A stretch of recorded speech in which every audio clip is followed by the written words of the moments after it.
Where's I the don't want lighter? to sell out my brilliant idea. Well, push play, motherfucker. All right, guys, welcome back to another Sports on High after a tiny hiatus due to a couple of technical difficulties. But we're back. I believe that we are recording solid content right now, and we'll be getting all this up real soon. So, welcome to the show, and in studio, we've got the shadiest of all the Bradys. How you doing, Brady? Doing good. It's gonna be a good night, Chief. It's going to be a good night, Chief. I love that. And as always, from Chicago, we got Rich. How you doing, Rich? I'm doing fantastic. We're going to get deep into why LeBron is not the greatest. Oh, this is going to be interesting because I like LeBron fitting the GOAT role. I'm going to change your mind today. Okay, well, let's see where we go. Is it Jordan? Yeah, I think it's Jordan. And, Okay. I mean, we can just jump right into it because I'm going to change your mind right here. Oh, okay. We got lots of things to talk about and lots of things to cover today, but we're going to start right now with the LeBron thing. Convince me that LeBron's not the best player of all time. Let's assume that you have first pick of every person that's ever played NBA basketball. Okay. You're going to get to build whatever kind of team you want. Yep. Around any kind of player you want. Yes. You're telling me that LeBron's your first pick.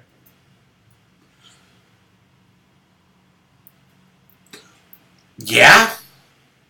Why? Because of his size and ability with the size.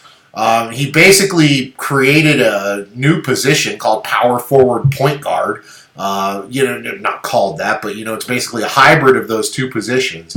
He runs the floor great. He can shoot. He can do everything you need to. And when it comes time to take over a game and dominate, my man kills it. Okay. All I want to know is, how is the game being officiated? Because if it's being officiated, like what are the rule sets? Are you allowed hand checking? Are we playing like 80s style, 90s style ball where there's offense but there's still violent defense in there? You've still got like young Ron Artest type players out there throwing elbows and fucking getting away with shit. Well, give me your answer for both. I'm not taking anyone from the modern era. No one from the last 10 years will play if we're playing old school basketball. So you're saying if we're playing old school basketball, who is your pick in old school basketball? It's got to be Jordan. Okay. Got to be. Because, lockdown, hand-on-hip defender. Fucking, he climbed in motherfuckers' jerseys when he had to and literally shut people down. Sure. And what about incorporating the modern rules today? Would that change your mind, or are you still building a team around Jordan? If we're going modern rules, I would not go Jordan. No, I might not even go Braun. I might go somebody like Giannis, who is unproven at this point, but has a world of talent. Okay. And if that guy ever develops a fucking serious jump shot and fucking gets his mind set on winning, he's gonna fucking win. Like, that guy's a monster. All right, and where are you at, Rich? Who are you building your team around? Well, I think in your debate, and in most people's debates, we leave out two huge fucking points. Okay. Point number one. Who fucking coaches LeBron? LeBron, yeah. LeBron's had a myriad of coaches. Yeah. Why? None of them have lasted because no one coaches LeBron but LeBron. So that's a good thing? Depends on the style of game, again. It's not a good thing because you can't see everything from standing on the court. That's why we have coaches. That's why there's people that take a bigger picture view, because it's impossible to see the forest from the trees when you're standing out there. So you have to be coachable. LeBron has proven one thing for sure, that he is uncoachable. The second thing he's proven is no one actually fucking wants to play with him. Because his style of play is not conducive to anybody else. Every other person he's played with has had to bend to his will. Yeah, if you look at all the lineups he's played with, he has never, other than Kyrie, there has been no great player on. Like, there can be no great players around LeBron. What about Dwayne Wade? LeBron's a shit teammate. In terms of Dwayne being Wade able to was play already with. on like the twilight of his greatness at that point. Like, Dwayne Wade was already, 28, 29 when LeBron got to Miami. Okay. So, I mean, he was already... the alpha until LeBron took over. Right. That's why that worked for a little bit. And then LeBron was like, shit, I'm not the man, I gotta go. So we've established that LeBron, Pat not Riley. the best on-court teammate. Yeah. Okay. So... LeBron is uncoachable. How can you be the greatest of all time if you can't play well with others and you can't fucking be coached? Well, I mean, you certainly don't have the Bill Belichick, Tom Brady debate with him. You know where he goes, the success that has happened has been because of him.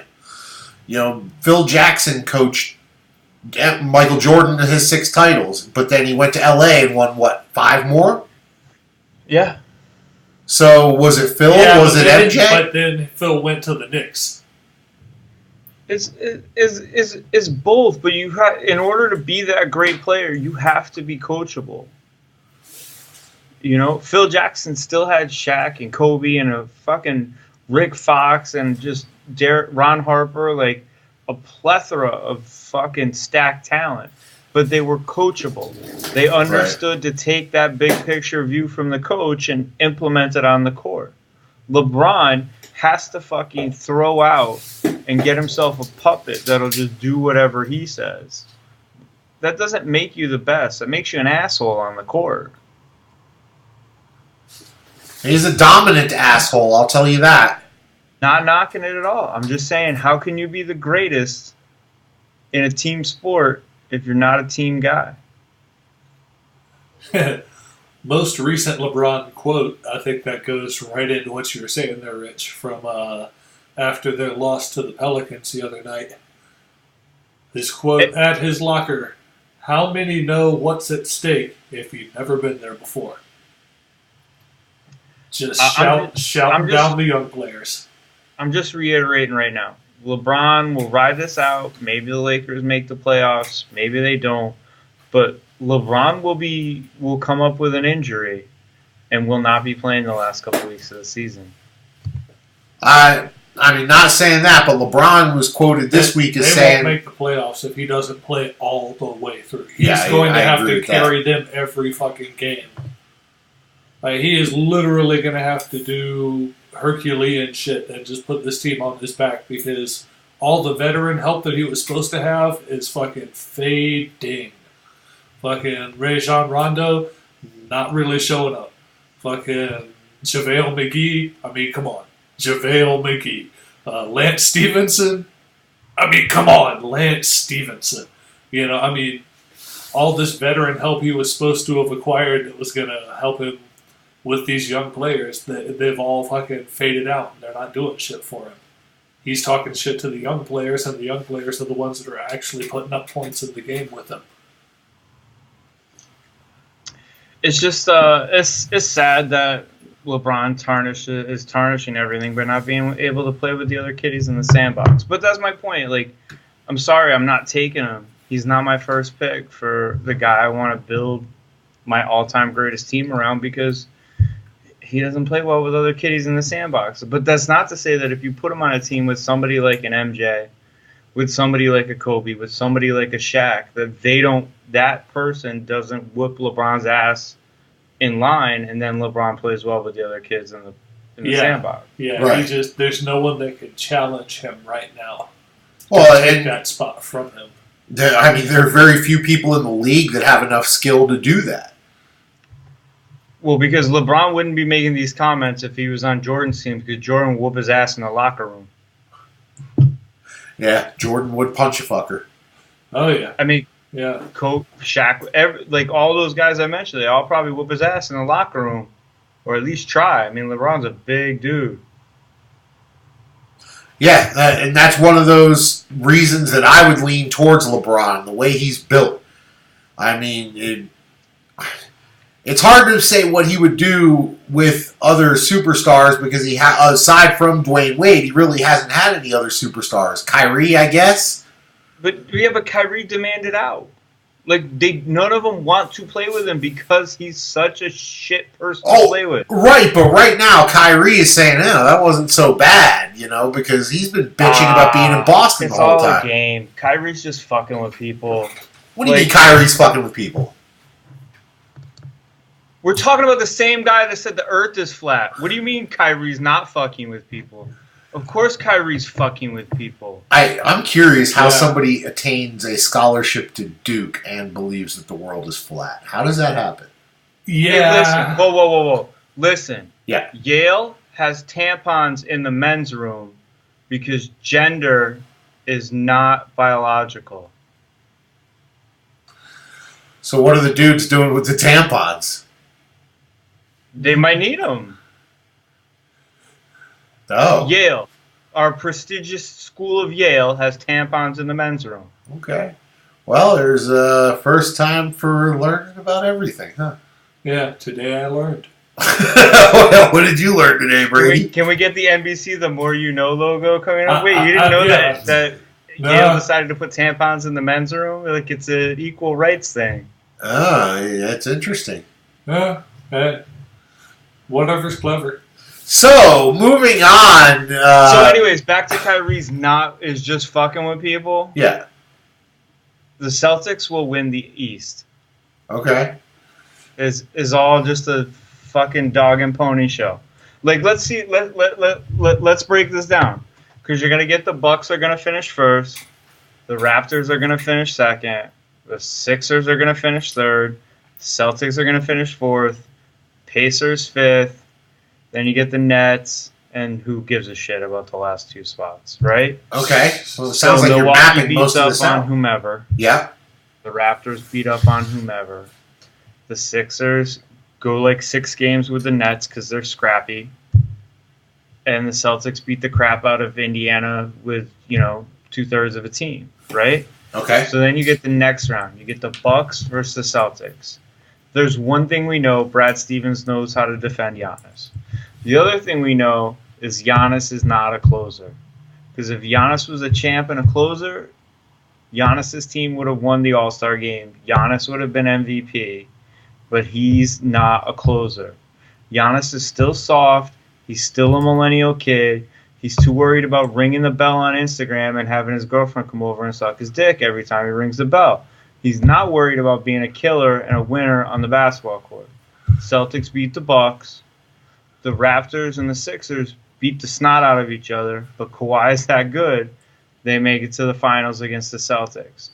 Now, you're going to tell me that Nick Nurse is going to outcoach Brad Stevens. I highly doubt it, especially when the Celtics can throw everything that the Raptors can. It's going to come down to, do you believe that Nick Nurse is a better coach or Brad Stevens is a better coach? Kyrie's going to start dropping 45 a game. Celtics will be in the finals against the Warriors. KD and Kyrie get to have a little back and forth, a little go at it. 6 games, 5 games, the Warriors win. KD's manager, Rich Kleiman, gets made GM of the Knicks because Dolan's going to sell. KD and Kyrie go over to the Knicks, who just so happen to get the #1 draft pick. And now you have Zion, KD, and Kyrie. And the NBA season's done. We don't have to watch the games. Don't worry, nobody's actually watching the games. People just like to read and write about it like it's some sort of fan fiction. So let's move on. Well, that was a very direct map of the Eastern playoffs, barring not caring who the 7 and 8 seed were. But it was the Hornets and the Pistons. The Pistons in the 7 and the Hornets in the 8. Yeah. Like I said, who gives a shit? Could be the Magic, could be the Heat, could be the Washington Wizards. He's not wrong, but the fact is that if it went 7 games right now, Philly would have home court over Boston. It would be Pacers, Nets, Raptors, Pistons, Bucks Hornets. I don't know if it matters that. Celtics at the 5 spot. I don't know if it matters that much. I don't think Philadelphia is built for winning at all. Oh, no, Philly's soft. Yeah, Philly's soft all day. Yeah. But who knows? All right, so let's move on. You mentioned the Knicks getting the number 1 overall pick, Zion Williamson, and Zion's had quite an interesting week from the Nike blowout heard around the world in the and much anticipated Duke UNC game. $4 billion hit to Nike blowout. $4 billion hit to Nike. That's the dumbest thing I've ever heard. What? A $4 billion hit. Their stock dropped, 1.5%, which is something in the neighborhood of $4 billion in net worth for the company. Yeah, and when you land on Boardwalk and Park Place, you have to pay me in Monopoly money. The stock price is going to go back up, and it's not actually going to be lost money. This is true. It's just bullshit conjecture from Darren Rovell, who I'm every day losing faith in that he's actually a genuine intellectual, and that his Northwestern degree was in fucking getting on the L and riding it downtown to the Loop to get drunk, and not actually a degree in anything. The guy spits out the most bogus bullshit fucking business information I've ever seen in my life. Of course Zion's going to blow out his shoe, and every retard that has no idea what they're doing in the stock market's going to say, sell my Nike stock, it's going to be worthless. Zion can't wear their shoe. Oh, Zion's going to wear Nikes. He's just going to be wearing LeBrons. Something that's a little bit beefier and made for a man that's more than 225 fucking pounds, like the Paul George model. Wait, hold on. I'm going to stop you right there. Do you know what the most worn NBA shoe by NBA players is? I assume the Paul George model? The Paul George model. So clearly it's made for 220-pound dudes. Yeah. So let's put that out there. Yeah, and Zion's going to be wearing Zion shoes, the Indestructibles. Yeah, he's going to have his own. As soon as he's out of college, they're putting his own fucking... They might as well put a Z right next to the Nike swoosh. It'll be like a swoosh with a Z above it.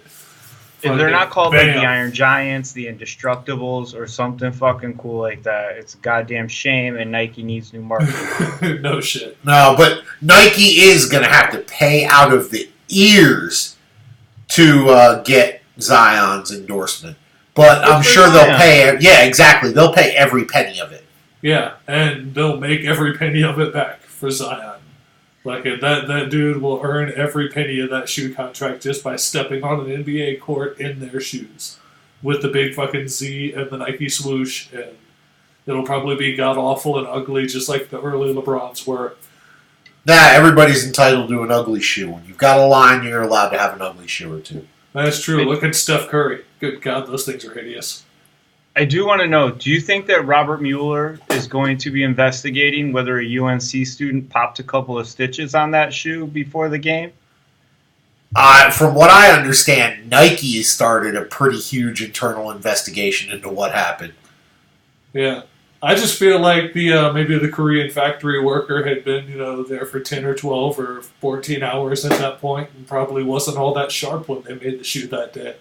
I'm just saying, but if he's worn those shoes for half the season already, I'm thinking sabotage by somebody in Tar Heel colors. Yeah. Maybe there's a hater. How do you think they got that? That was at Cameron. That wasn't in Chapel Hill. Because college students have never been clever and figured out how to break in anywhere. I've seen Animal House. Let's be realistic here. It's not like it's that far away. They drove like this. The UNC kids drove down there that day. Like they were on Chapel Hill's campus that morning before they went to the fucking game. They got in the bus and rode 25 minutes across town to the fucking Duke campus. So, from my understanding, you believe there's some sort of conspiracy of someone busting into the Duke locker room and busting a few stitches on the side of Zion's shoe? Have you ever seen Ace Ventura: Pet Detective? I live by that movie. I love that movie. I'm just saying, locker room break-ins are possible. Finkel could be Einhorn. Einhorn could be Finkel. And Zion's shoe could have been tampered with. Woo! All right. It's possible. Why isn't anybody talking about it? Let's just go ahead and put on our foil hats. I guess it is possible, but it is also possible that a 6'8", 275-pound, not quite man yet, who's been wearing the same pair of shoes and doing ridiculous amounts of practice and gameplay in them, it's possible they were just worn out. And a 7'4", 375-pound Shaq never broke a shoe? Maybe Shaq put on a new pair of shoes every week. I'm just saying. I'm questioning wearing the same pair of shoes. Is it commonplace for a player in college to wear the same pair of shoes all season? I'm sure they wear the same jockstrap if it's lucky. Ew. Yeah, thank you for that. So enough about Zion's jockstrap and shoes. How's his knee? Is he going to come back and play any more college basketball? That's something a lot of people are talking about. I think everybody should shut the fuck up about it. If Zion wants to play, Zion should play. If Zion decides he doesn't want to play, Zion shouldn't play. But Zion, by playing this year, has probably netted himself an extra $250 million. Because if Zion had never played, Zion would have been the 6th pick in the draft, gotten some $22 million 4-year contract. Yep. And it would have taken him 2 or 3 years to get the type of endorsements. Yep. Oh, but yeah, right now the hype train on Zion is incredible. There hasn't been this much hype around a basketball prospect since LeBron in 2003. Yeah. So imagine now that Zion comes back and makes a run in the NCAA tournament. What kind of how many more endorsements does he get? Every game that he steps on the court, he makes an extra, 10, 20 million in the long run? Yeah. Like that. Well, maybe he should just sit out until the ACC tournament, play the ACC and NCAA tournaments. Yeah, I mean, it's not going to matter. Duke's not winning the national championship anyways. So yeah, we already talked about it in one of the Lost episodes. Yeah, they're not making the Final Four. They're not winning the tournament. Everybody needs to just fucking get over it. It'll be the biggest story for 12 seconds, and then CBS or whoever broadcasts it's going to bitch that Duke's not in the finals. It's fine. Yeah. Yeah. Well, it'll be okay. Yeah, we'll make it if Duke's there. We'll make it if Duke's not. I'm just pulling for Zion personally. I hope he capitalizes to the fullest potential, and I hope that he turns out to be as big in the NBA as LeBron. I hope so too. Nobody looks like they're having as much fun as that kid out on the court. He always looks like he's having a good time. Yes, for sure. For sure. So we're going to leave Zion alone now. What else do we want to talk about? Do we want to talk about this Don Cherry thing? Yeah, I think we should. I think we should tell Don Cherry to properly go fuck himself. Well, Don Cherry, for those of you who don't know right now, has been in the news a little bit because he referred to a team from North Carolina, the Carolina Hurricanes, as a bunch of jerks. Because after the game, they're celebrating with what they're calling a storm surge, where the hockey team basically gathers around center ice and does the Minnesota Vikings skull chant, go, go. And then they do some sort of fun celebration. They've done bowling, they've done limbo contests, and this is after a win to celebrate, after both teams have, or after the other team has exited the ice. And Don Cherry, in all of his old and curmudgeonism, has called the team a bunch of jerks for celebrating wins. It's taken a life of its own in Carolina, where at the team store they're selling shirts that say "bunch of jerks," and I think it might be backfiring on Don Cherry a little bit here. So, what do you think, Rich? I think Don Cherry looks like he is a weird version of what he used to be as a human being. His beard sucks. I'm not sure what that is. He looks like he belongs in the Lord of the Rings sometimes. But I'm not usually one for picking on people and their looks, but good God, he needs to knock it off. The whole I'm going to wear crazy jackets and talk like an asshole thing, fucking, hasn't that gone out of style already? Like, I get it. He's a beloved figure. But at some point, we got to stop propping up Bernies and just fucking let him be dead. Like, the guy's clearly out of touch with reality and what's actually happening in the world and how people feel about their sports, and that, hey, we want to have fun. It's not about fucking killing everybody all the time. Right. It's about winning, but it's about fun because it's a game. Yeah, and he is a little out of touch on the situation. When he came out and had his big spiel, he referred to Carolina Hurricanes captain Justin Williams, and he said, you don't see Justin Williams out there celebrating with these bunch of jerks. And as he's saying it, they're showing Justin Williams doing the limbo with everybody, having a good time. Yeah. And then he sees that on this teleprompter, and he refers to Justin Williams as a big jerk. So you see, I think it boils down to one simple fact: Don Cherry is Canadian. Okay. And the Carolina Hurricanes won a Stanley Cup in 2006. Yes. And I believe the last Canadian team to win a Stanley Cup was, 94? 93. It was the Montreal Canadiens in the 92-93 season. So let's just say that the Carolina Hurricanes have won a Stanley Cup more recently than the nation of Canada. And and to rub salt into that wound, when the Hurricanes won the Stanley Cup, they did it against the Edmonton Oilers and beat Montreal Canadiens and the Toronto Maple Leafs. Yep. So in 4 playoff series in 2006, they mowed through the Maple Leafs, the Canadiens, and the Oilers. Yeah. Right, the Devils was the 4th series. Yeah. So, I know Canadians have got to be a little bitter with that, too. Yeah. So what you're saying is Don Cherry is actually a French Canadian, and he's just an angry Canadian, and we should apologize to the rest of Canada who are actually polite Canadians? Possibly. Is he French Canadian? I don't know, but his shitty attitude and terrible wardrobe probably says that he's French Canadian. I'm willing to make that assumption. I'm willing to buy that for $1. Yeah, for sure. I'm down. All right, curmudgeon-y old man, it's time to update your views. This is a kid's game.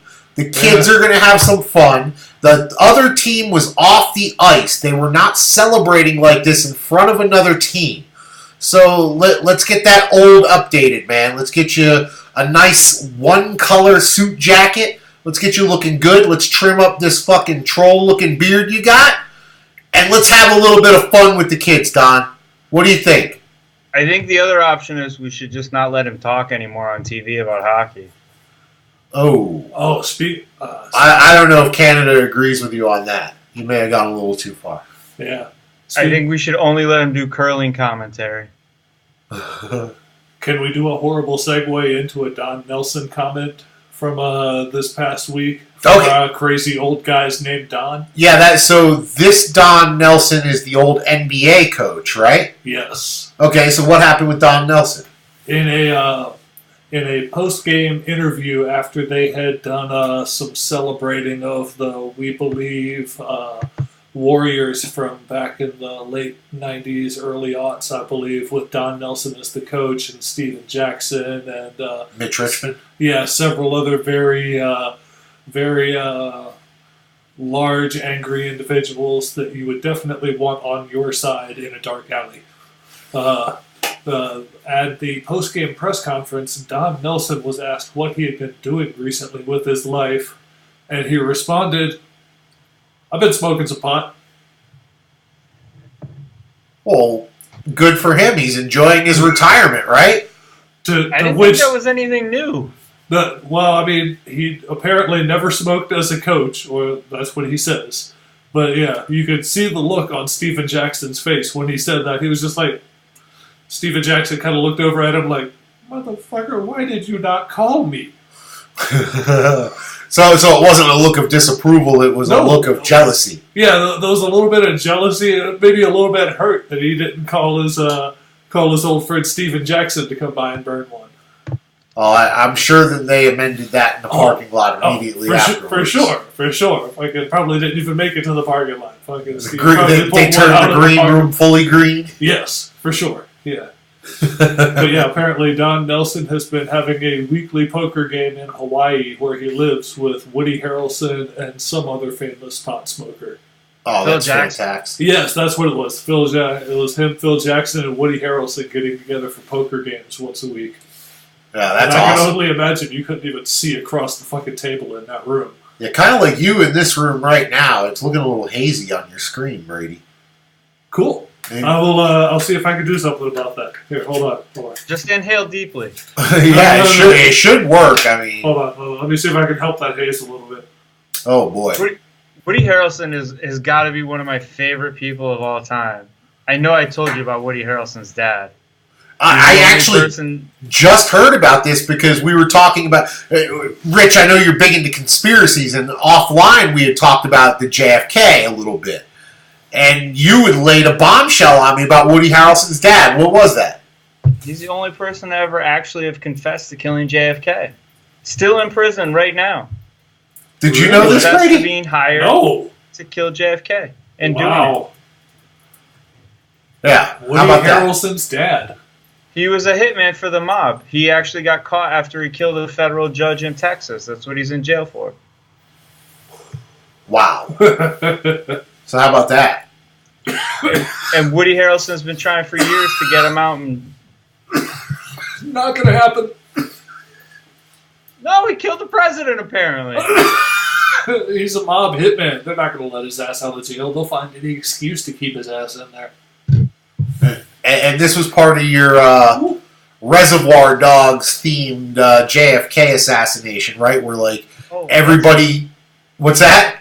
I said that's the best explanation of that theory yet. Yeah, you like that? Where everybody's in the wrong place at the right time? Yeah, that's exactly what happened. Everybody's right. All right, well, we'll get more into the JFK conspiracy maybe in a alternate episode because we got to talk about that a little bit too. I think we should do a full, nice, long investigation into this Cleveland conspiracy you've got too. Yeah, we'll do that during the summer when baseball's on and nobody gives a crap. Yeah, exactly. So I think that'll be a lot of fun and something we can put on that list. Brief NFL drive-by as we go through. They are apparently very close to completing the lease for the next 2 years for the Raiders in Oakland, so they are no longer homeless. Your Al Davis Memorial Flame still has a home in Oakland. And yes, for those who need to, I believe blunt lighting services are still available. Now, are they going to move this Al Davis Flame from Oakland to Las Vegas? I would assume. And what are they going to do to keep it lit while it's traveling, since it's an eternal flame? They'll probably do like an Olympic-style thing where they'll have like a separate gas lit torch that they'll light that big flame off of, and then they'll just carry that in a vehicle. So a flame has been lit. And light a new torch off of that. Like it's the same flame, I guess, because you're lighting it there and then carrying it over. That makes sense. What are you talking about? Marshawn Lynch already released a statement. He said him, Snoop, and Ludacris are going to roll the biggest blunt you've ever seen, light it off Al Davis's flame, smoke that shit all the way to Vegas, and then relight the new flame off of it. Brady, how the fuck do we get on this party? Seriously, even if not getting in on the party, maybe you're like web streaming it? Nah, dude, we need to kick it in this party. This literally sounds like the coolest fucking party I've ever heard of in my life.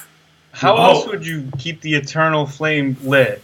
For Al Davis. Oh. We're going to light a gigantic blunt with it and smoke it on the 4-hour drive. No, it'd be a lot longer. No. It's from LA you know what Vegas, you could do? Like 4 hours. You know what you could do? What did they call it when you were smoking cigarettes and you would light one cigarette off the other? Monkey fucking, right? Chain smoking. Chain smoking, yeah. Okay, so when you're lighting one off the other, can you just do that with blunts the whole time from Oakland to Vegas? I mean, technically, you're still keeping the flame lit. Right. That's true. It's still lit. It's still the same flame. So yeah, all they need is like a box of blunts. Yeah. and some sort of partition so that the driver can't get a DUI on this legendary trip. No, just good ventilation. You're just going to leave like a chimney style smoke stream the whole way. Oh, Marshawn, Snoop Dogg, and who else did you say was in this crew? Ludacris. Oh, Ludacris? Luda, yeah, come on, dude. Yeah. I imagine that all three of these people have their own guy that's in charge of the weed. I'm going to call him a blunt roller, but I feel like the blunt roller in a crew like that is much more than the blunt roller. I feel like he would be the guy acquiring all the weed, all the blunts. So his job is more weed, but he gets called the blunt roller. You don't think I think have those guys on payroll already? Well, yeah, that's what I'm saying. I think all three of these guys probably do. I think Marshawn does too. It's just one of the homies that does it for him for damn near like a room.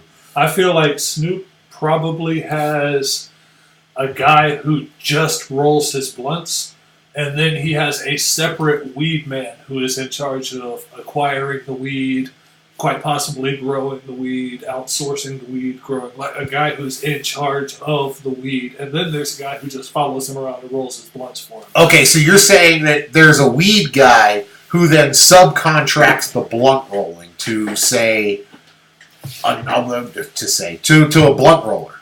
I feel like the weed guy is more like a professional associate of Snoop's, but like Snoop has a friend, like one of his homies that's just like the designated blunt roller. Okay. You could just tweet at him from a Sports on High account, and I'm sure they'd answer. That reminds me, you should check out our Twitter that we've yet to do anything on. Yes. But check us out on Twitter at Sports on High. We promise we will actually put something on there eventually. Yes. Brady, I think you should just live tweet every time you're watching sports. I think that's a great idea. Yeah, just me watching sports is usually me taking a nap. Well, that's fine. Talk about it. Be like, God damn, these goddamn golfers are boring. Turned on the PGA. Good night. Yeah, exactly. It's Saturday afternoon in the summer. All that's on is the left turn league, so nappy time. Oh, the left turn league. Yeah, it's at times like that where I just play video games instead. You are familiar with the left turn league, right, Rich? Yes. Okay. Yeah. Yes. We will not be doing any real left turn league coverage unless something tragic happens or unless it's like Daytona or some shit. There's really no need to cover it for the most part. Yeah. I mean, unless somebody starts dating a hottie. There you go. Absolutely. Yeah, if a Kardashian gets involved with one of the drivers. And I mean, we spent a little bit of time talking about Danica Patrick too. Yeah, that's true. She's definitely better than average. Yeah. Oh, and her great relationship with Aaron Rodgers. Yes. Do you think he lets her drive the car? I would imagine she demands to drive. What do you think? I feel like that's actually a solid question. When Danica Patrick and Aaron Rodgers go out, who drives? Neither. There you go, limo service. There you keeping it classy. Wow, that's rich for you, keeping it classy. But yeah, if they do go out and one of them has to drive, it would clearly be Danica Patrick because she can work the stick shift and drive at the same time. Yeah. Bam. Winner, chicken dinner. And we know that Aaron Rodgers is the type of guy that's like, come on, help a brother out. Yeah. He's not asking for that. All right. It's like, honey, we got 15 minutes until we get there. You know what takes about 15 minutes? You hit that rumble strip on the side of the road. Oh. Yeah, that's perfect. Oh. I'm not ashamed to say that I've aimed for the rumble strip before. Why is that so funny? It just is. Oh my God, thank you for that, Rich. Oh, you're welcome. All right, so let's try to get this thing back on the rails. Rich, what do you got for us today? I had this crazy thought. And it's probably as crazy. Is Jon Jones going to lose his next fight? So I had this crazy thought. Tell me if I'm wrong here. Is Jon Jones actually going to piss clean for this fight? I think so. All right. Wow. Well, he might win. And this fight is tomorrow night. We're recording on... Or no, not tomorrow night. This weekend. This is Monday, and the fight is on Saturday. Right. All right. The only reason I think this, right? Okay, what you got? One, the last time that Jon Jones pissed clean, might have been the only time he's ever pissed clean, was Ovince St. Preux, OSP. Right? Okay. He looked like absolute dog shit in that fight. And I don't think he gave a crap. He was just coming back, didn't take the opponent seriously, and just looked like shit. What if he's not? Because I don't know dick about the guy he's facing. Couldn't tell you if he's any good. None of it makes any fucking sense that Jon Jones will lose this fight. He's minus 1,100. So you're saying he's probably going to lose the fight? What does that mean, minus 1,100? That means you have to bet $1,100 to win 100. Yeah. So if you give the casino $1,100 and Jon Jones wins, they'll give you $1,200 back. So would it be a stupid assumption to assume that if you bet $100 on the other guy and he won, you'd win $1,100? Yes, that would be stupid because they never make it even. There's always a big gap in the middle. So the other guy's plus 700. Okay. So it's never like one guy's a minus 1,000 and the other guy's plus 1,000. If one guy's minus 1,000, the other guy's like plus 650. There's always a gap in there for Vegas to make extra money. Sure. It's the zeros on the roulette wheel. Yeah. Absolutely. Huh. Okay, so it's big time if you want to win $100 on Jon Jones. Right. I wouldn't bet on it. I wouldn't advise anybody to bet on it. Yeah. I'm just saying there's something weird about this, and I don't know what it is. Feels something's not sitting right with me. Okay, so what were there are other fights on the card of course there are other fights. What are the other fights on the card? Tyron Woodley, Kamaru Usman, and then Robbie Lawler versus Ben Askren. Now, if you want to make some fucking money, you do a little two-person parlay. Tyron Woodley, Ben Askren. Don't even have to watch the fights. They're both going to win, and they're both going to look fucking great doing it. Okay. And that parlay, it'd probably be pretty close to even money. So bet 100, win 100. Yeah. Okay. Because they're both like Tyron Woodley's minus 185 and Ben Askren's minus 275. So they're both pretty decent favorites. But you get 1-1 on your money, but they're both gonna fucking because they both if Tyron Woodley wins this fight, he's gonna get whatever fucking money fight is next. Like he's gonna get to cash the same kind of paycheck that DC is gonna get to cash when he gets to fight Brock Lesnar or Jon Jones as his going away present at heavyweight and cash a $10 million check.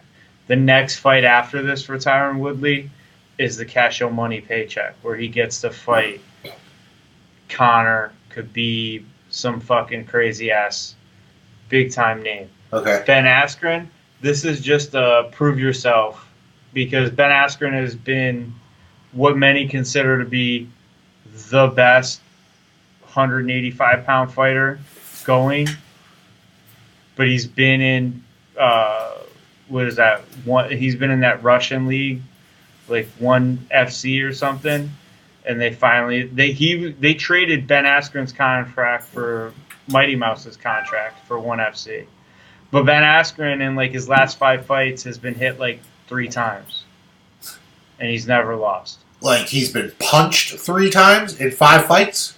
Yeah, in like his last 5 fights, he's been hit 3 times. Wow. Like, the guy doesn't get hit. He's such a tactician and a wrestler. He's not the most exciting guy to watch fight. He's just the smartest fucking guy to ever fight. I'm definitely going to have to keep my eye out for that. Brady, we're doing the UFC over here on Saturday, by the way. And he's fighting Robbie Lawler. Nice. He's not fighting a fucking slouch. Right. And you got the return of Cody Garbrandt on that card. Nice. Yeah, it's going to be an exciting night. Yeah, for sure. Awesome. So let's talk a little bit of baseball, Rich. There's a Manny Machado signed a $300 million deal with the San Diego Padres, who, for all looks of it, are trying to get themselves out of the slum they've been in for as long as I can remember. I'm sorry. Did you say something? Baseball. No one cares. Baseball sucks right now. It's not even exciting to watch or read about. It's just a bunch of bitchy white guys. Well, let me ask you this. Why is the biggest free agent still sitting without a contract and spring training has started? Because baseball's not making money. They're not. The teams aren't making money to hand out $300 million contracts. One, their TV deal is fucking bullshit because nobody wants it. The only reason ESPN pays for it is because they literally have innings and hours that they have to fill on their TV screen. But half these teams have their own networks, so the game's it's broadcast on 2 networks. There's no real advertising dollars in it because nobody gives a shit. Like, it's great. I'm a huge Cubs fan. I love going to Cubs games. Love it. It's one of the best things I think you can do on a day in Chicago is go hang out at Wrigley. But what I'm not doing is sitting watching it on my couch. Okay. Yeah, I agree. Baseball on TV is a lot like hockey on TV. It doesn't translate. You don't get the energy that you get in the stadium through the TV. So I have a small opinion on the Machado signing, and as a fan of the Rockies living here in Denver, tell you what the signing meant to me. That $300 million signing meant to me that we're going to lose Nolan Arenado next season. There's no way this franchise can afford the money that Arenado is going to demand, seeing as how Machado just got $300 million. Yeah, Arenado's getting fucking paid next year. Yeah, Arenado might get $400 million. Nah, he's probably going to get the same thing that Harper's going to end up getting. It's something in the neighborhood of 6 years and $225, where it works out to $35 million a year. Can't you argue that Nolan Arenado is way more valuable to any team he would be on than Bryce Harper? Yes, but Nolan Arenado is a presence on the field. Bryce Harper is a presence on your TV screen. So while I understand what you're saying, I believe that the only reason Nolan Arenado is not a superstar in the vein of a Bryce Harper or Mike Trout, those upper echelon, because he plays for the Rockies. And no matter who you are, if you're an offensive player and you play for the Rockies, you automatically get discounted for a Coors Field boost. Like you're getting a statistical boost from being in Coors Field. Because it's true, but I mean, it's a lot smaller than people think it is. It is a lot smaller than people think it is. One is only half your games. I think that Two is fucking, I can't imagine the media hype that would be around Nolan Arenado if he was the third baseman for the Chicago Cubs instead of Chris Bryant. I don't know who that guy is. Exactly. Oh my! But he's a 4-time Gold Glove. Fucking bats 300. The dude's stats over the last 3 or 4 years is ridiculous. No, and nor do I care. Well, that's fucked up. Nolan Arenado is probably the best third baseman that's been in baseball since Mike Schmidt. Yeah, it's a bit of a reach, but yeah. Okay, but how much impact can one guy have on a game? Baseball is literally who's got the best front office. That's what baseball is. Who's got the best front office? That's all baseball is. Last year, Nolan Arenado hit .297 with 38 home runs, 110 RBIs, scored 104 runs, won a Gold Glove. I mean, he hit 29%. Yeah, no, he hit 30% because it's .297, so that would round up to 30. He hit 30%. 30% from 3. You're such a dick. I'm just saying, don't tell me he hit 297. Tell me he hit 30%. All right, he hit 30% of the time he was successful at his job.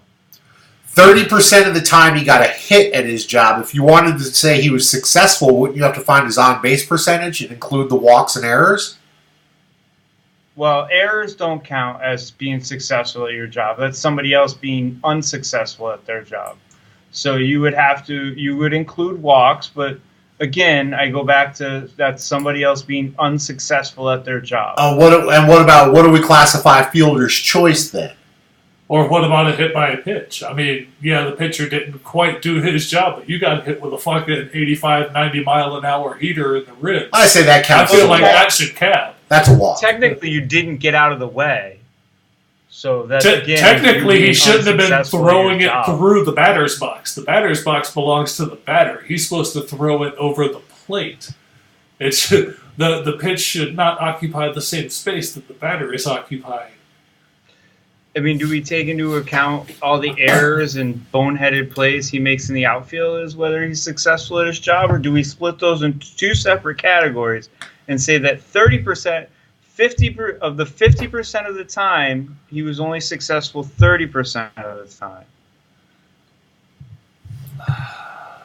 See, you're taking the 297 average and making it way more complicated than it needs to be. No, I'm not. Yeah. I'm just saying 30% of the time. Like, let's not call it 297. He's not a goddamn hero. He's a guy that was successful at his job 30% of the time.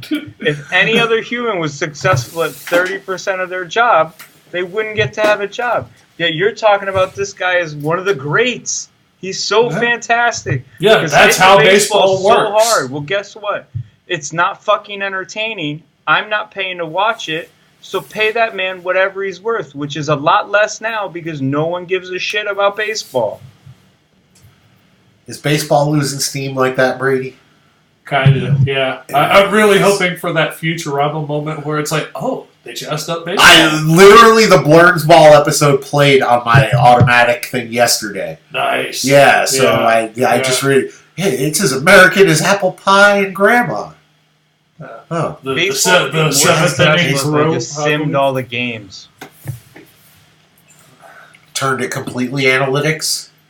Yeah, because that's all they're fucking doing anyways. It's not exciting. No one cares. They're putting in a pitch clock.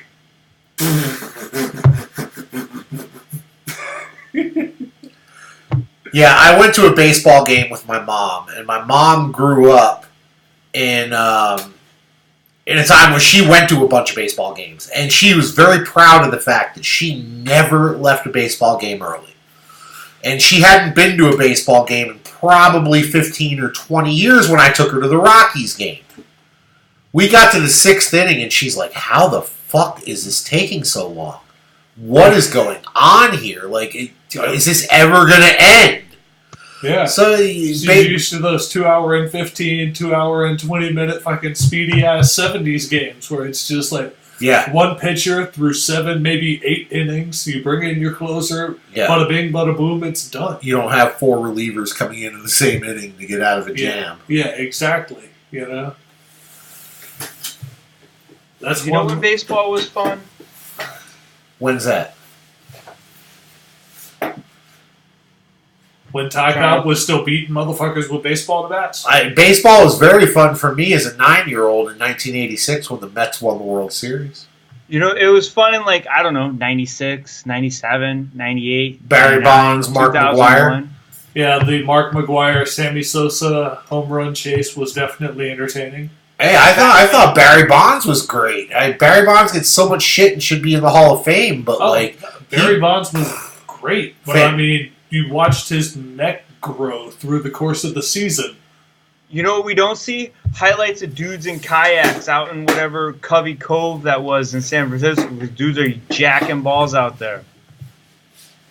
That's when baseball was fun, when the pitcher was juiced to the tits, the batter was juiced to the tits, when the bat boy was fucking picking up half-used syringes and shoving them in his ass so we could get out there and pick up the bat faster.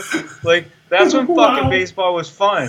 When everybody was fucking shooting each other in the ass, rubbing andro cream, fucking having fucking TRT in their fucking locker in a goddamn can, putting it in their smoothie. Yep. Like, who gives a shit? It's fucking baseball. It's boring as fuck. Let them get juice to the tits and fucking throw a baseball around. Yeah, HGH smoothies for breakfast.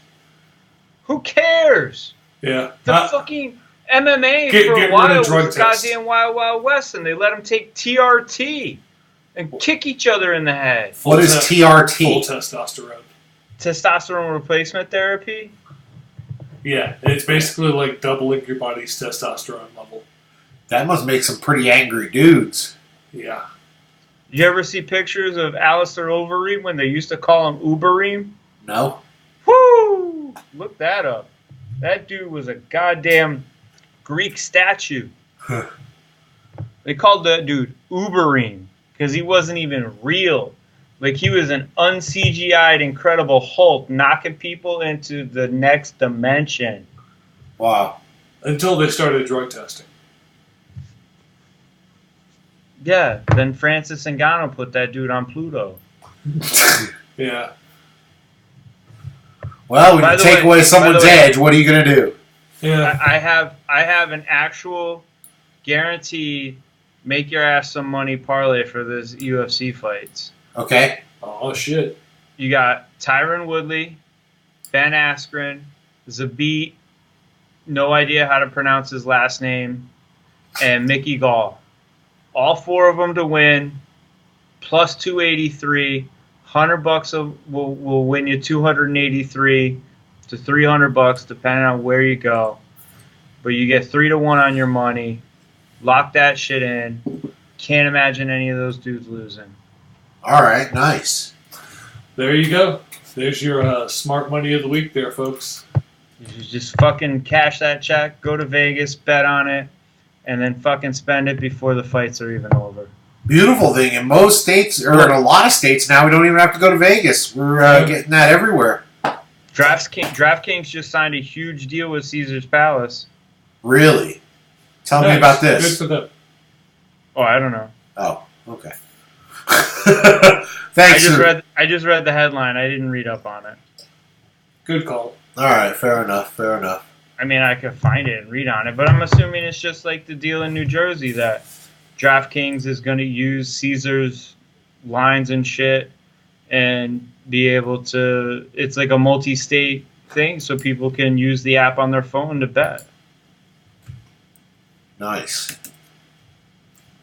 Man, they're going to start raking. I'm ready. I'm in. I want shit I trust and that I can cash out right to my bank for that fucking passport and a blood sample. So, Rich, yes. as our resident WWE fan, how do you feel about Roman Reigns returning from cancer to rejoin his fellow entertainers in the squared circle? I haven't watched it yet,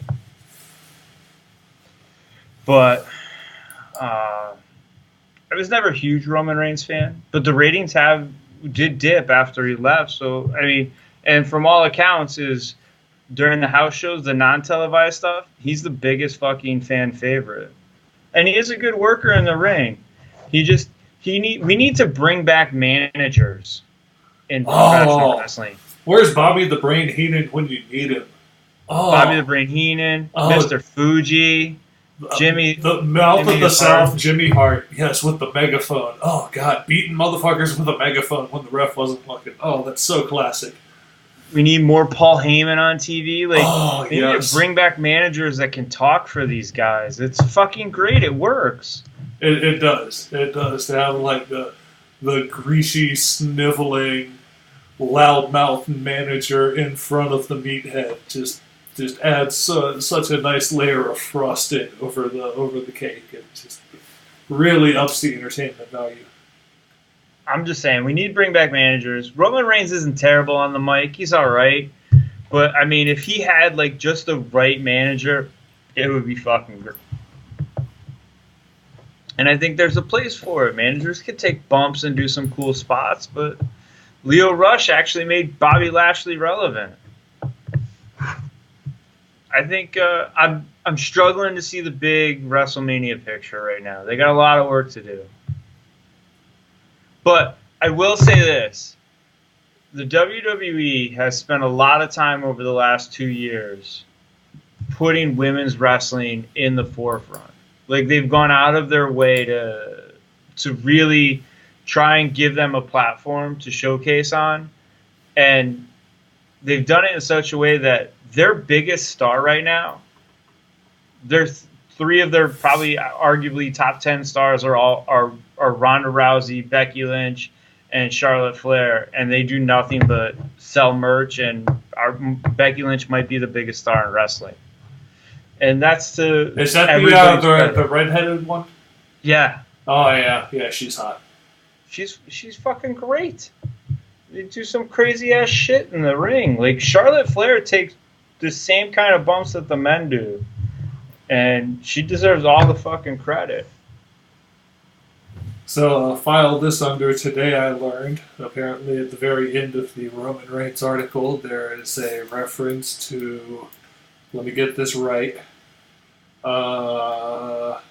sorry, not trying to fill time here, but Dwayne "The Rock" Johnson, cousin of Roman Reigns, announced that Roman Reigns will be playing in the new Hobbs and Shaw movie. Yeah, he threw up. You can go on The Rock's Instagram and see clips from Roman Reigns all dressed up. Oh, no shit. Yeah, I have Rock on my Instagram, but I don't look at it enough to actually keep track of shit. Sure. Yeah, I open it like once a day, thumb through it, and it's like sluts, glass, so wait, porn, pictures of Tahiti. You know, like that's basically. So you look at The Rock's Instagram once a day? I look at Instagram once a day, and if The Rock's feed happens to coincide with my feed at that time, I'll see it and be like, "Oh, look, it's The Rock." As I'm scrolling by through, you know.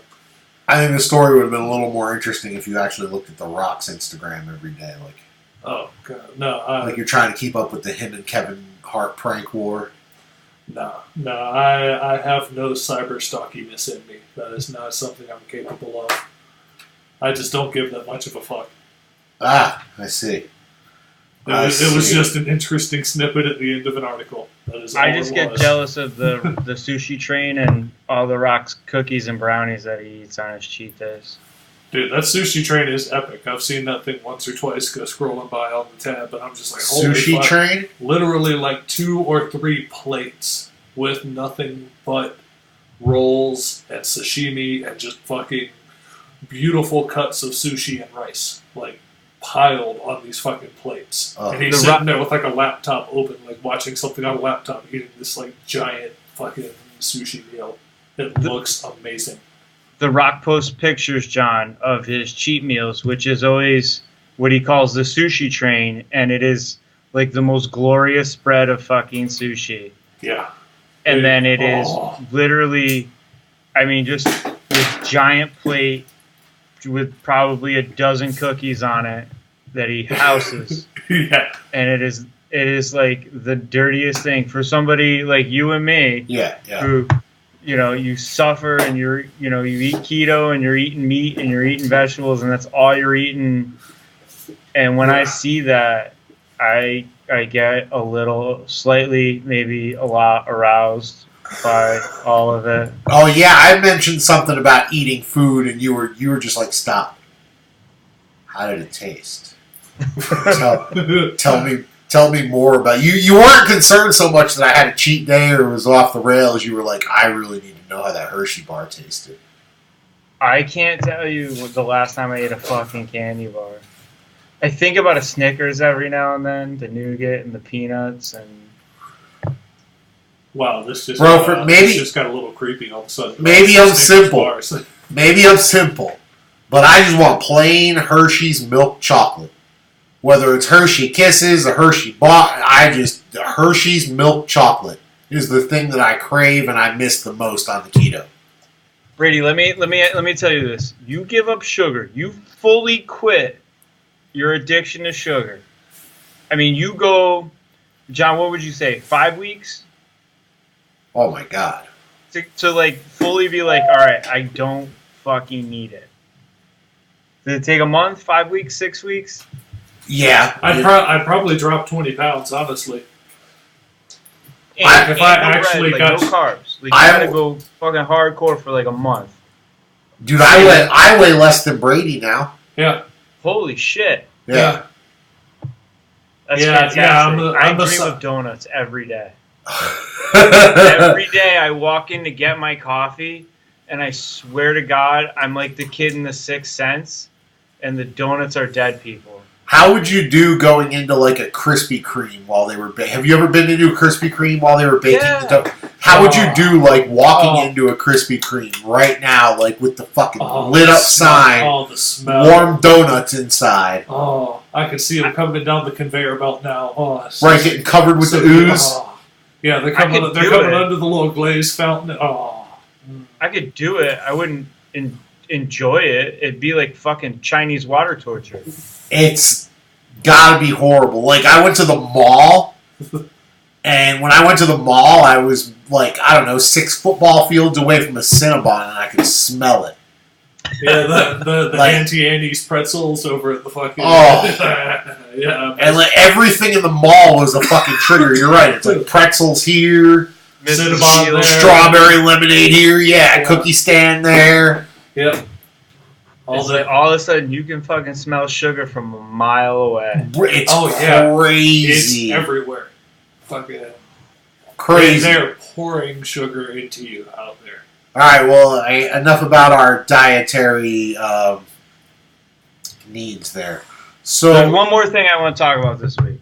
One more thing that I don't understand how it's not the biggest fucking story. Okay. It is the biggest story that we've had in the last decade in sports. Are we going to call it Handygate? No. That's fucking nothing. We'll close with that. He closed with it. I want to talk about the fact that it is very clear now that the NBA was rigged for the entirety of the 90s, and David Stern covered it up, and no one fucking cares? No one cares about this? What do you got with this? Of course not. We had fucking Jordan and Pippen, and then we had fucking Shaq and Kobe. We had fucking entertainment from the NBA. We didn't care if it was a little tilted to make the fucking Lakers play the Bulls in the finals, or the Lakers play did play the Bulls in the finals. Or the Lakers play somebody else, or the Bulls to fucking play the Jazz 2 straight times. I mean, come on. The Jazz? Really? The Jazz?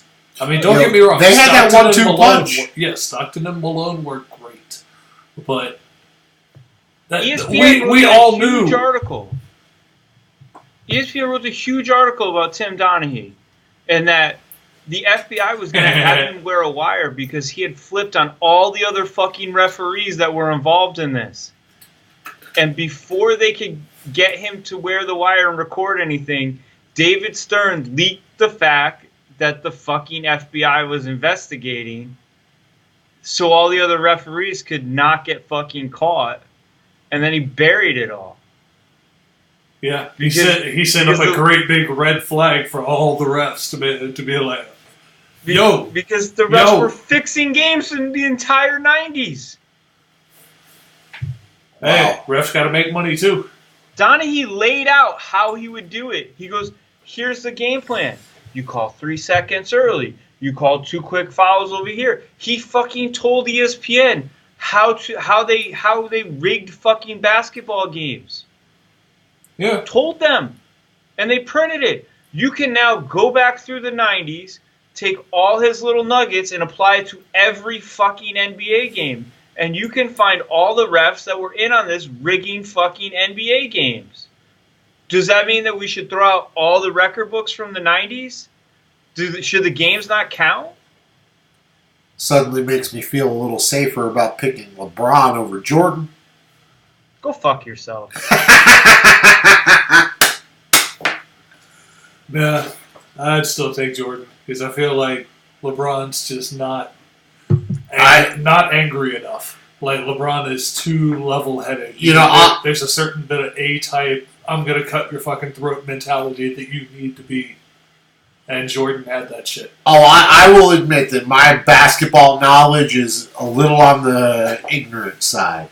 But I watched Jordan during those early to mid-90s teams. And the day that I realized just how great Jordan was, they refer to it now as the flu game that he had in the finals against Utah. 45 points in a loss, and he had 101-degree fever through the whole freaking game. I just remember, because I liked the Jazz at that point. I was pulling for the Jazz to win the title. So I heard like IVs in the right. Locker So room you hear before the game, Jordan might not play because he's so sick, and you're like, well, good. It wouldn't be worse playing the Bulls without Jordan for a finals game, But so then you look at him during warm-ups, and he can't move. Like he's lethargic. He's just limp-wristing shots instead of a nice clean shot. It's just Jordan looks run down. Then he comes out for the start of the game. The minute the ball is tipped, he does not look ill-affected at all. And they would blow a whistle dead, and he would almost collapse on the place. Teammates are having to shoulder him into the fucking huddle for timeouts. But as soon as that whistle blows, he flips that switch. Man, that's Jordan. That's the day that I realized how great Jordan was, and Jordan has a killer instinct that I don't even know if LeBron has. I think LeBron was built to play basketball, and I'm not saying Jordan wasn't, but LeBron's been built for this since he was 3 years old, and maybe he was a little better apt to handle the rigors of the constant extra NBA season that he's put on, with the playoffs year after year. Do you know the story, the rumor about Jordan and the flu game? No. That the reason why Jordan got the flu? Oh, this should be good. What you got? Let me guess, some hotastic activities? No, they were flying to Vegas in between games. That's very Jordan. Rodman admitted he was going to gamble. They were in Vegas the night before until 4 or 5 of something in the morning with some rock star, and then they flew back on the private jet that morning. Wow. So they were playing the game. Jordan would play in the game, and then fly to Vegas. And then fly back for the game. Yeah. Gamble in between, basically from the end of one game to the start of the next, and then show back up. Wow. I had no idea, but I mean, that's how it was. Jordan was with the NBA. I'm sure. But LeBron, on the other hand, is putting himself into cryogenic freezers at the end of games and really doing what he has to take care of his body and not doing that constant partying and so. That's because nobody wants to play with LeBron. People would party with LeBron if he was partying. But he's not. Jordan made Bill Cartwright a fucking all-star for a season. This is true. He made Horace Grant look like a fucking all-star. Yeah. John Paxton, Steve Kerr. Who was that? Jordan made LeBron made the finals last year with the likes of who? Did he win? How about this? Tony Kukoc. What about Tony Kukoc? Exactly. What about him? You mean Luka Doncic reincarnated? Wow. No. He better. I mean that guy that was filling space on the Bulls team. No, Tony Kukoc was a little better than I think you're remembering. Yeah, he was. Tony Kukoc was good. Tony Kukoc was good. But Tony Kukoc got along with Jordan on the court. Scottie Pippen, one of the 50 greatest, got along with Jordan on the court. Nobody wanted to not play with Jordan. Yeah, we're not talking about the same era of free agency where you're building super teams. You know, the super teams back then were built by the front offices, not by players getting together and saying, "Hey, my contract expires, then your contract expires, then where are we meeting up?" Yeah, and again, these players haven't been playing with each other on like AAU teams and traveling teams as kids. The way the modern players have. Like, half these guys already know each other before they get into the NBA, so they're just, trying to get together with the homies and put together a team, Hey, the NBA better watch out, because this player empowerment bullshit, like this whole hold teams hostage stuff, it's going to make them be baseball. The NBA is going to go the way of baseball soon. Their ratings are down. Nobody gives a shit. They only like reading and watching the gossip. But if they keep moving around teams, guess who's going to stop fucking caring about who's on the team? The fans. Yeah, well, we get back to your previous point from one of the lost episodes about how, maybe some of these sports leagues just need to shorten their fucking seasons. Or if not shorten the season, at least greatly diminish the number of games they're playing. Like, take 20-30% of the games that they're playing off the fucking schedule, because 82 games is just too fucking much for a fan base to care about. Or we just stop having an NBA, and these guys just put on exhibition games. They redraft their fantasy lineups, and they can all circle jerk each other or whoever they're buddies with for the week. They can show up at arenas, and people pay to watch them play or not. But if they all want to keep moving around teams and fucking with everybody, people are just going to stop showing up. Because if they don't feel like they can cheer for a player, they're not going to give a shit. I think that maybe what they should do is take more of a reality TV aspect to the NBA. Let's play the games, let's do everything just like normal, but instead of the dudes living wherever they live, during the season, they need to live in a house with all the other teammates. In the arena. Sure, whatever. We just got to put cameras up so we can see the shit. Big Brother that shit? Yeah. Then I'd watch every fucking game. You see?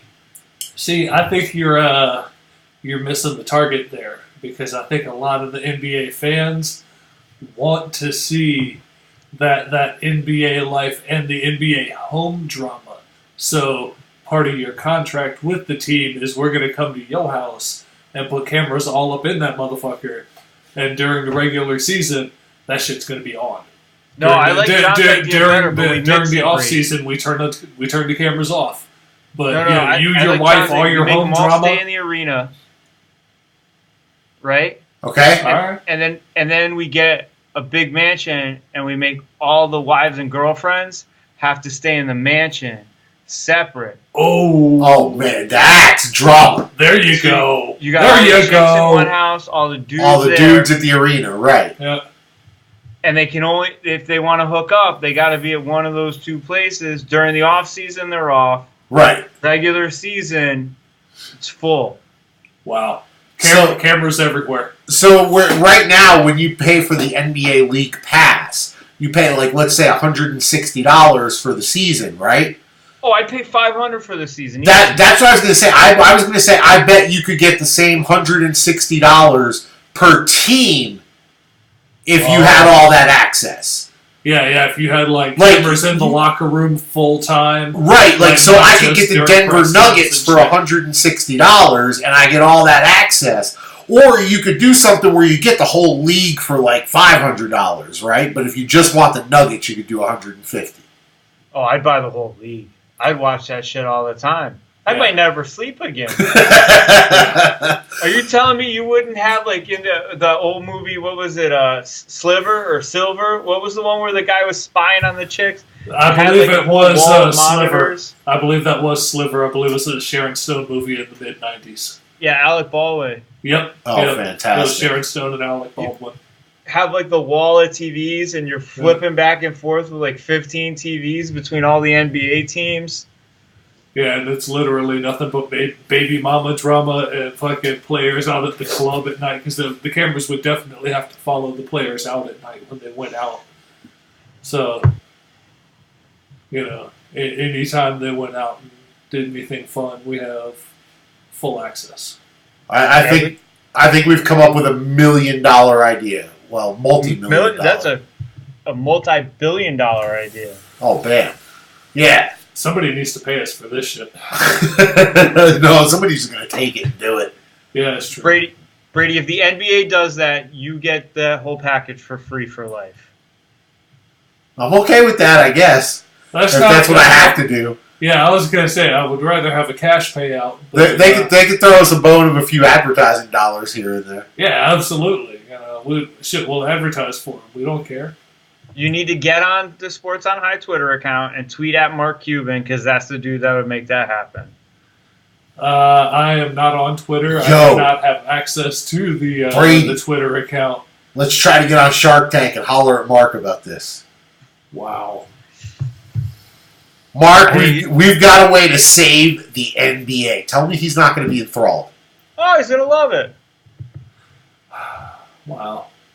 And all you got to do is convince your players that it's okay to just have cameras following them around all the time. No, you don't. You only have to convince them one time. You write that shit into the CV. Here's how your season goes. Part of your contract is you live at the arena during the season. It's like Hard Knocks. Your lady lives in the mansion, and it's Big Brother. It's reality TV with our NBA, because that's reality TV.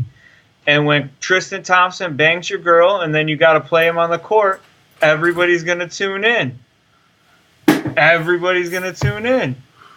Yo, man, you going to let Tristan do your girl like that?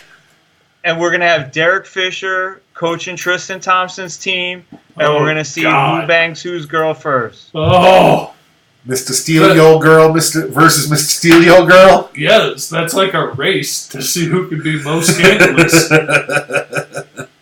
It's either that or we need an off-season Big Brother of everybody who's banged another guy's lady on a team and put them all in a Big Brother house.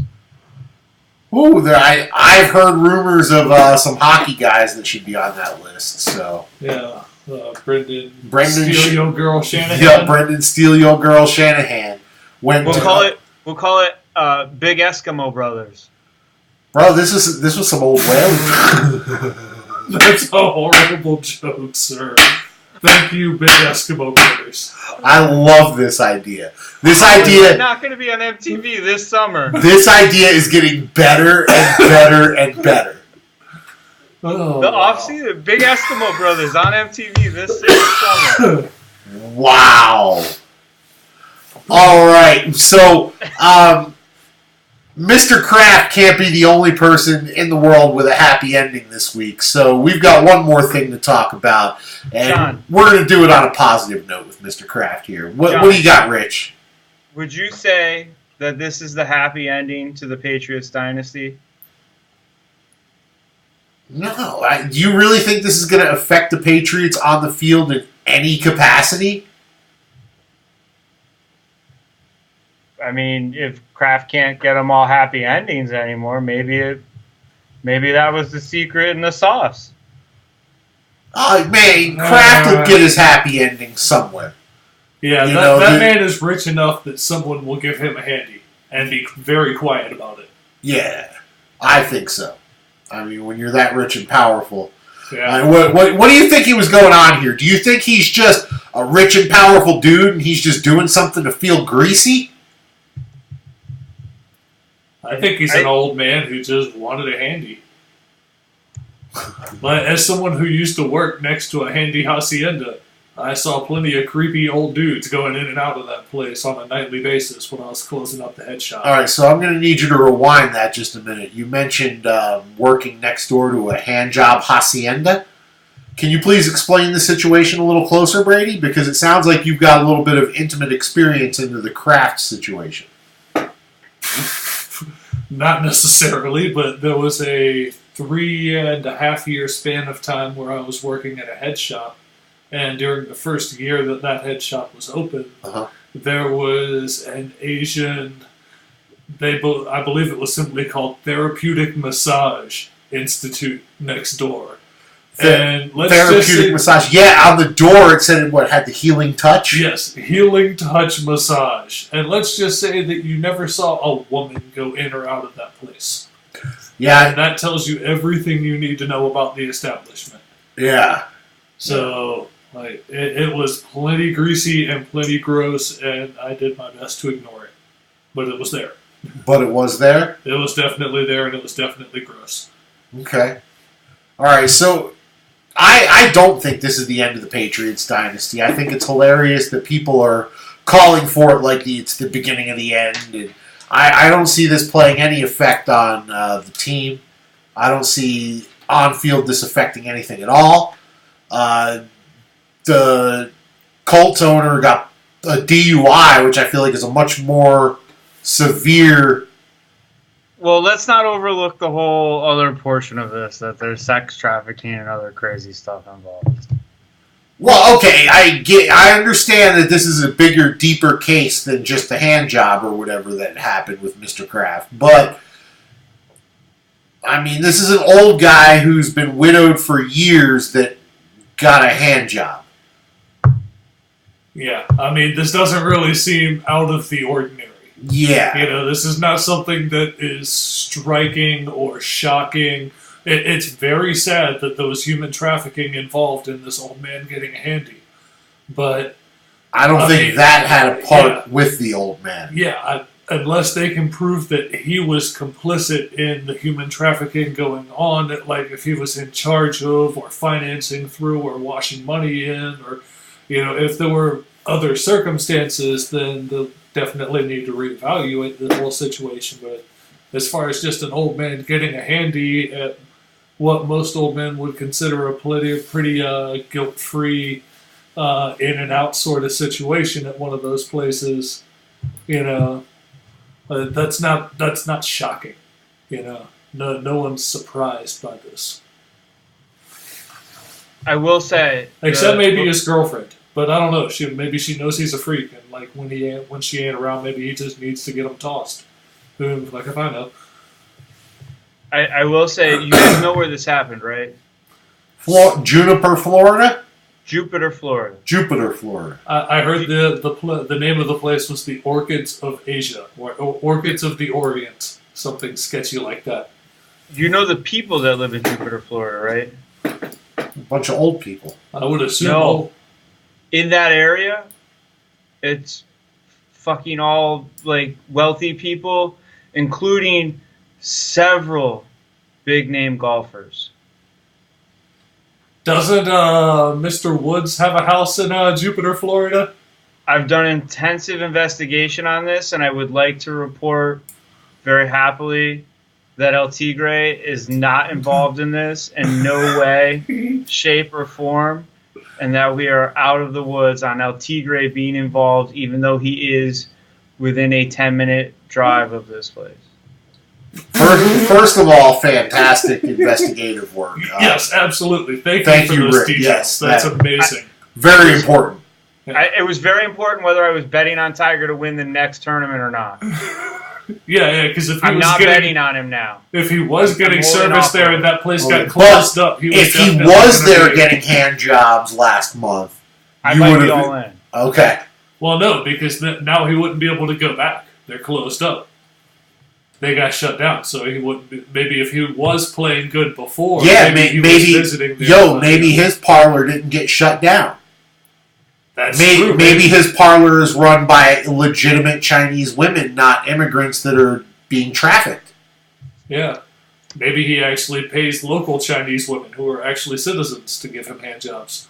Maybe he just sticks to Shoney's and Denny's waitresses. That is true. Most people have an MO and stick to their MO. Yeah, and he definitely likes them dirty diner girls. The dirty spoon. He likes to be the big spoon at the dirty spoon. Yeah. We're not saying he's dipping all the way down to like Waffle House, but you know. Greasy spoon. Yeah. That's what it is. So Tiger would never touch a Waffle House waitress, but IHOP? Maybe. Wow. Maybe. Okay, so he draws the line at Waffle House? Yeah, Waffle House is a little too dirty. A little too dirty at the Waffle. Okay. He's got to go the Shoney's or the Denny's or the IHOP. You know, can't go all the way down to the Waffle. The Waffle's better than all of those. How dare you disparage its name? Dude, I love the Waffle House, especially at 3 o'clock in the morning. But it's not healthy, and it's not very good. Like, if you ever eat there during the daytime and you get the same ingredients that you would get when you're drunk and you love it, it's not the same experience. I just know that my first home Waffle House was there in Raleigh on the kitty corner to the state fairgrounds. You know, a few doors down from PB's and NC State. Yep, I know exactly where that is. Miss Betty, God bless her. Oh, Miss Betty, she was so nice. She helped me out drunk so many times. How about this? How small of a world is this? Yeah, he's getting drunk service from the same little old redneck ladies that we were. Yep. Our booth was when you walked in that door. There's the 3 booths on your left. Yep. We were the middle booth. That was our booth. Nice. I usually went to the bar. So when you went in there, if there was somebody at your booth, what did you do? Did you wait until they were done? Yeah, or Miss Kelly kicked them out. Would you make it awkward, like if it was an empty restaurant and there was just one table of people, but they were at your table, would you just kind of sit in the area of the table to make it uncomfortable so that they would leave? No, Miss Kelly knew when we would come in, and our booth would always be ready. Oh, Miss Betty had the right side of the restaurant. Miss Kelly had the left side of the restaurant. Yeah, those booths on the right-hand side were definitely a staple for me. The ones up against the far wall. Yeah, I remember the ones against the window. That's where I was. Up against the window. Yeah. Those were the ones. See, I lived I grew up about 1.5 miles from the one in Cary that's on Walnut Street. Mm-hmm. So that was my Waffle House there. Like, Miss Kelly, like, this is why Waffle House has such a great and dear spot in my heart. Like, that was when I came of age and started drinking, and I was in the restaurant business, and, like, we were partying all the time, like, every night, nonstop. Like, we would be in there unable to form sentences, be coherent in any way, shape, or form. Yeah, you just order by like pointing at the you order by like pointing at the pictures on the menu. Yeah. No. We didn't even we would go there so often that Miss Kelly just knew what our normal was, would just bring that to us, and all we had to do was take our wallets out, and she would literally just take whatever we would normally give her, and then give us our wallets back. Like, Miss Kelly was the greatest. If a fight broke out or anything, the police only went to one person. They went and asked Miss Kelly what happened. Yep. And whatever Miss Kelly said, that was it. Yep. Wow. That was a great Waffle House. What a small world. Yeah, nobody can hear you, Brady. You're about 3 feet away from your microphone. But Miss Kelly and Miss Betty were there every night, 3 a.m, all the time. They were great. They're fantastic. Awesome. Well, I believe that old Waffle House reminiscence is going to be the end of our show today. Does that sound... Anything else you wanted to wrap in there, Rich, or you got the end of what you needed? No, I'm good. Make that UFC bet. That's free fucking money. That was Mickey Gall, Zabit, Tyron Woodley, and Ben Askren. That was the 4, right? Yeah, I'm probably going to need you to text me that. All right. Yeah. Lock that shit down. Four-person parlay. Brady doesn't want in. I think I've actually got $30 in an online gambling thing, so I might throw down $10 and see what happens. Well, your $30 should turn into $120 then. You think I should put it all down? Put it all down. Why are you fucking around? Damn, why am I fucking around? That's a solid question. I don't know why you're fucking around. Man, Brady's getting heavy, started heavier. Good God, I can't even talk either. Brady's getting started pretty heavy over there at the end of the show. Brady's excited thinking about Miss Betty into that Waffle House, getting his hash browns all the way. I know. No. I only went cheese and ham on the hash browns. I never got super creative. With that would be covered and chunked. Yeah.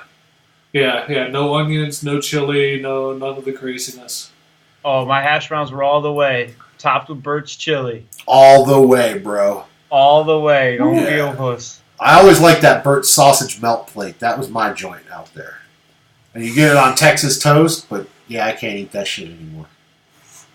Yeah, I usually just did the omelet. Thanks, Rich. You got me thinking about Waffle House. There's one about 3 fucking miles from here, and I can't eat anything there. Just say no. I'm just saying no. No, just don't do it. You can do it. I say no to the donuts every morning when I get my coffee. Yeah, I do a monthly baseball card show, and the guy that owns the shop that we do our show at buys donuts every month. And I haven't had one in 3 or 4 months. And they talk dirty to me. Yeah, you've mentioned that those little fried pieces of dough get to you. They say very inappropriate things, stuff that I don't think is appropriate for children to hear.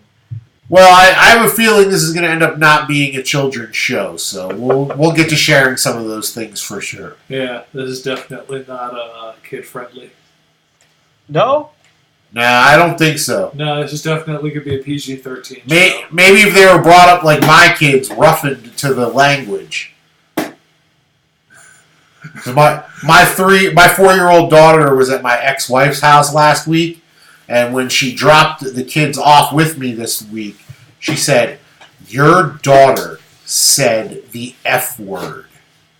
And I said, "She said fuck?"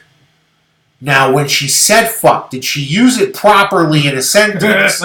Did she say, like, what the fuck? Or, like, who the fuck are you? And, you know, my ex was not really amused by this, but that's my shortcoming as a parent, I guess.